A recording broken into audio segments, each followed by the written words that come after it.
sekarang ini Bapak menjabat sebagai Bupati Bonebolago Gorontalo.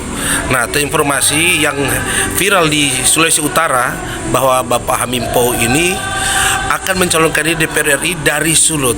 Ya, ingin saya tanyakan Pak, alasan apa kenapa Bapak ingin kembali berjuang untuk Sulut? Ya, ini sebenarnya di luar rancangan saya, di luar skenario saya, karena sebenarnya saya ini masih bupati sampai insya Allah Februari 2025. Jadi saya bukan bupati yang akan segera berakhir jabatan tahun ini, sehingga mencalonkan diri ke DPR RI. Gitu. Nah, kemudian yang kedua, ini ada penugasan partai ya. Saya dinilai dari sisi kepala daerah, saya juga dianggap relatif lama karena saya sudah 3 periode, sudah 13 tahun, September nanti sudah 13 tahun jadi bupati. Dan dinilai alhamdulillah berhasil, baik sebagai kepala daerah maupun sebagai ketua Partai Nasdem Gorontalo. Maka ketua umum ingin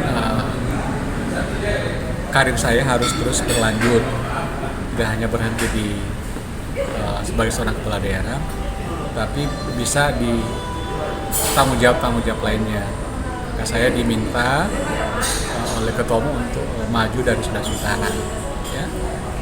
Ini memang juga tidak mudah, ya, karena saya sudah beritahu sama ketua umum bahwa saya ini sudah lebih dari 20 tahun meninggalkan Sulawesi Utara.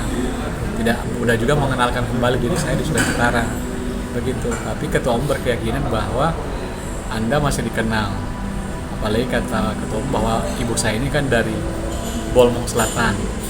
Orang Gorontalo kelahiran Bolmong Selatan. Maka atas pertimbangan itu dan masukan dari banyak pihak, maka saya diminta ke Sulawesi Utara.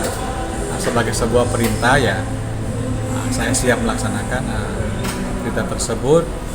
Namun dengan catatan saya harus juga memohon izin secara resmi kepada masyarakat Bonebolago yang telah memberi amanah kepada saya sebagai seorang kepala daerah. Dan tentu yang kedua, saya ingin bekerja sama, bergotong royong bersama warga Sulawesi Utara lainnya, bagaimana terus membangun dan memajukan Sulawesi Utara ini. Jadi sifatnya ini gotong royong ya, antara seluruh potensi yang ada dalam rangka membangun, memajukan provinsi Sulawesi Utara, menjaga harmoni Sulawesi Utara. Jadi kalau saya 20 tahun lalu Sulut Go ya, dari Sulut ke Gorontalo, Sulut Go, sekarang diputar Go Sulut, Gorontalo ke Sulut. Jadi ini seperti roda ya. 20 tahun lalu saya ke Gorontalo, 20 tahun kemudian harus ke Sulut lagi. Yang sama-sama dua daerah ini sangat berarti dalam hidup saya. Saya sekolah di sini, memulai karir sebagai seorang jurnalis di Sulawesi Utara, ya, dan mengenal pahit manisnya perjuangan itu dari Sulawesi Utara. Sekarang harus kembali ke sini lagi untuk memperjuangkan hal yang sama. Ini Bapak tergolong bisa dikatakan stok lama tapi muncul dengan wajah baru. Jadi harapan Bapak untuk para masyarakat dan juga kader-kader Nasdem yang ada di Sulawesi Utara. Ya, tentu kita, apapun posisi kita, jabatan kita, profesi kita, pekerjaan kita jadikan sebagai nilai ibadah, ya. Diniatkan sebagai ibadah.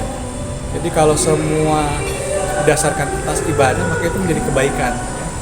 Menjadi kebaikan untuk diri pribadi maupun manusia yang lain.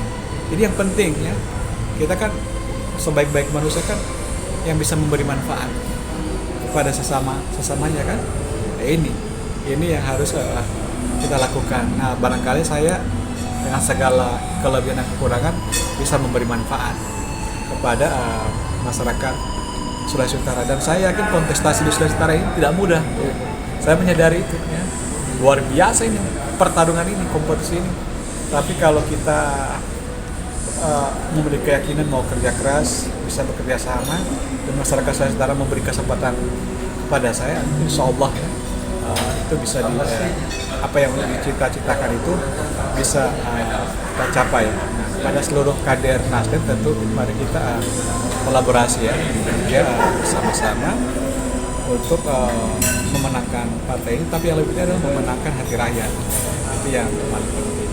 Dan saya berharap juga kerja-kerja politik itu tidak hanya pada saat pileg, pilkada, mencari simpati rakyat. Harusnya setiap hari adalah kerja-kerja politik yang bisa mendatangkan simpati dari rakyat dan bagaimana juga rakyat terlayani.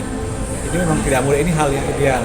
Tapi pengalaman saya sebagai kepala daerah yang terpilih 3 kali, ikut pilkada 3 kali menang, saya kira kita harus betul begitu terpilih harus betul melayani masyarakat lewat berbagai program ataupun janji-janji politik kita semua.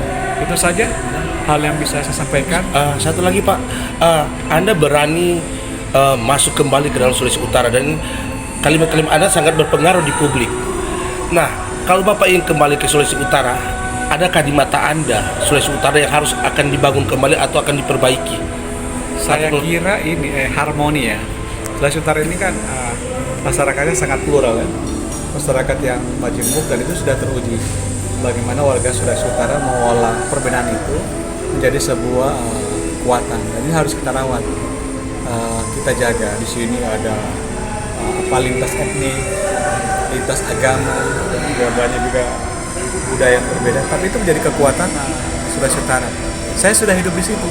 Sejak saya sekolah, saya kuliah, terbiasa menghadapi perbedaan-perbedaan tersebut. Dan itu kita terima sebagai satu kewajaran. Ya. Dan saya sudah terlatih dalam kondisi masyarakat yang majemuk dan masyarakat heterogen tersebut.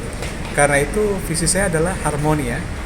Saya ingin menjadi jembatan, menjaga harmoni Sulawesi Utara yang memang sudah menjadi kekayaan tersebut untuk terus menjadi kekuatan Sulawesi Utara. Jadi visi saya adalah harmoni Sulawesi Utara ya, harmoni provinsiku, harmoni Sulawesi Utara.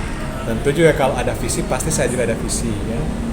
Salah satu agenda kita ini insya Allah misalnya sekarang isu Provinsi Bolmong Raya pengen berkendara menjadi provinsi. Ini salah satu agenda utama yang hendak kita kawal dan kita perjuangkan insya Allah kalau jadi di DPR dari nanti. Dan tentu berkolaborasi juga dengan anggota-anggota DPR dari fraksi yang lain. Kemudian juga peningkatan kualitas pendidikan, perbaikan layanan kesehatan, dan terutama juga penciptaan lapangan kerja. Ini harus kita kawal. Anggota DPR ini bukan eksekutor, ya, tapi dia bisa mengawasi, mengontrol, dan menyarankan supaya hal-hal tadi bisa menjadi prioritas pemerintahan untuk di Sulawesi Utara ini. Termasuk juga bagaimana memenuhi kebutuhan potensi masyarakat milenial, generasi milenial maupun generasi Z yang gaya mereka, style mereka, passion mereka, kebutuhan mereka juga agak berbeda dibanding generasi Z atau generasi milenial sebelumnya. Ini tantangan untuk kita semua. Kalau kita lihat proporsi penduduk ini kan hampir 70%, proporsi penduduk itu adalah generasi Z dan milenial. Nah, aspirasi mereka, kebutuhan mereka itu juga harus kita perhatikan. Nah, saya ingin mencoba mengisi kekosongan tersebut supaya bisa melayani aspirasi kaum milenial maupun generasi Z tersebut. Baik, terima kasih Pak.